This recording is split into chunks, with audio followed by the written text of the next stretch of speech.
So in this video, I'm going to give you a little tips on how to sell final expense or any insurance part-time so that you can get the most out of your efforts in working this business part-time. My name is David Duford, owner of Duford Insurance Group, where I train and recruit agents nationally to sell final expense, Medicare, and annuities, both face-to-face and over the phone.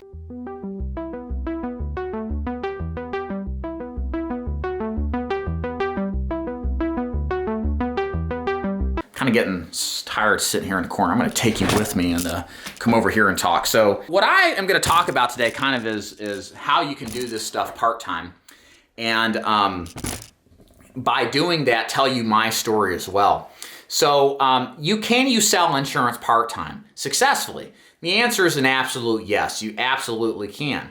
But you have to have some things in place in order to make the part-time effort manifest into actual success, because you're not going to have as much time as the fully dedicated on a time basis agent. So you have less mistakes to make. So it's important to kind of make sure that you do everything right in order to give this thing your full effort. So the first thing is, from a mentality standpoint, you have to, even though have a part-time schedule, you have to have a full-time mentality.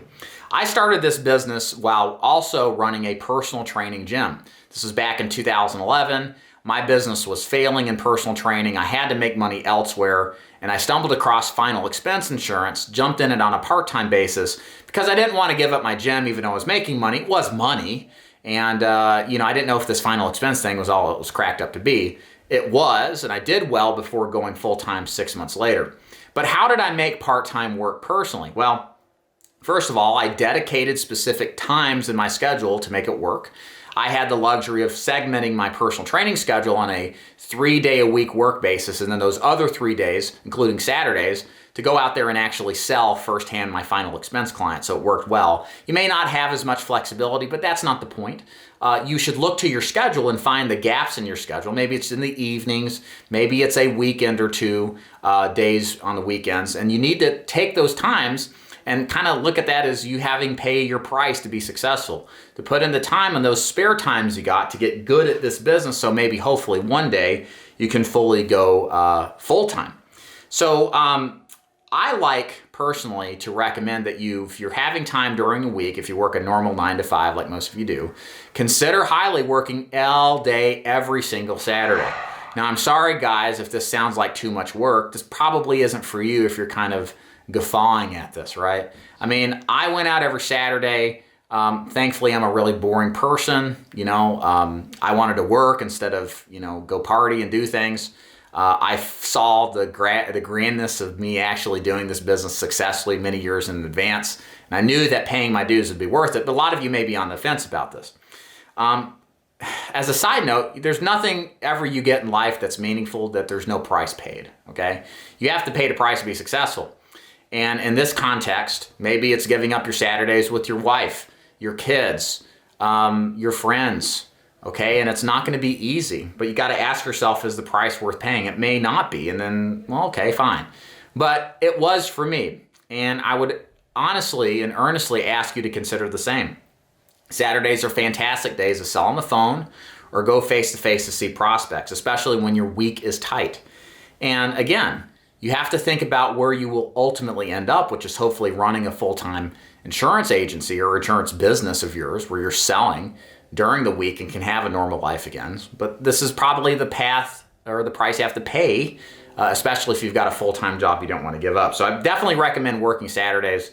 I worked Saturdays for years, part-time then full-time, because it gave me that added edge to find the business and the close and to be as consistent as possible. Also on the list here, my advice to you, while keeping a full-time mentality while working on Saturdays, is to set an objective to go full-time within the next 6 to 12 months. When I failed the business the first time around, you see, I did well and then I screwed off and failed and had to get a real job. I hated corporate America really quick and got back into final expense after I realized that corporate America was way worse than sitting on a stinky couch and dogs barking at me. I made it an objective of going full-time within a year.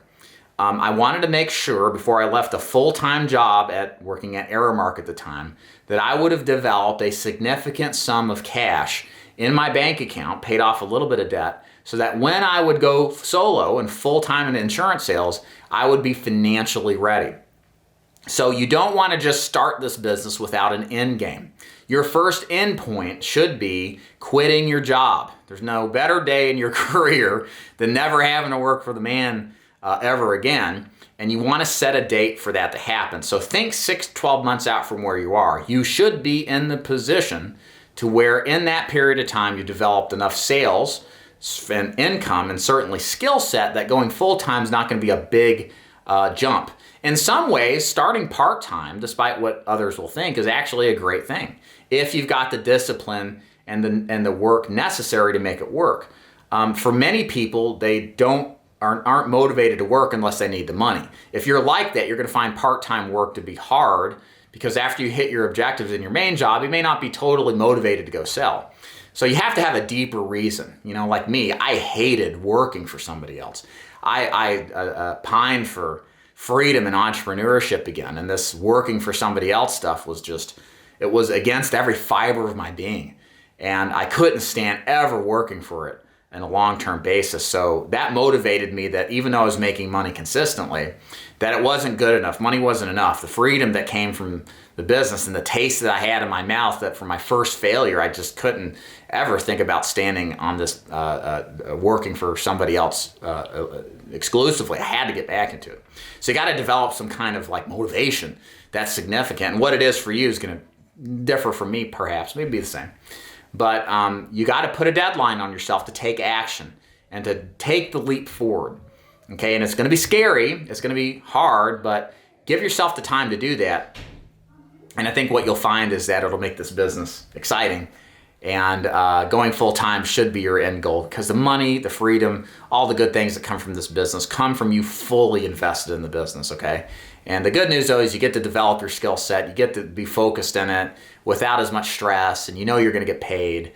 But pay your dues. Do everything you can to do this business right on a part-time basis, and the opportunity will flow when you're ready to go full-time. So there's my little motivational thing. I hope you enjoyed it. My name is Dave Duford. If you want to do insurance sales part-time, we can teach you how for final expense and Medicare. Either phone sales or face-to-face works. It all works really very well with everything that's going on right now. And if you'd like to learn more, there's a link above and below. Just click that link and then it'll take you to my website. So, look at the information I presented to you, then join me on the next steps you'll see after you review the page. If you got any comments, questions, please leave them below. Happy to address them firsthand. And other than that, thank you so much for watching. We'll see you next time. Y'all take care. Bye.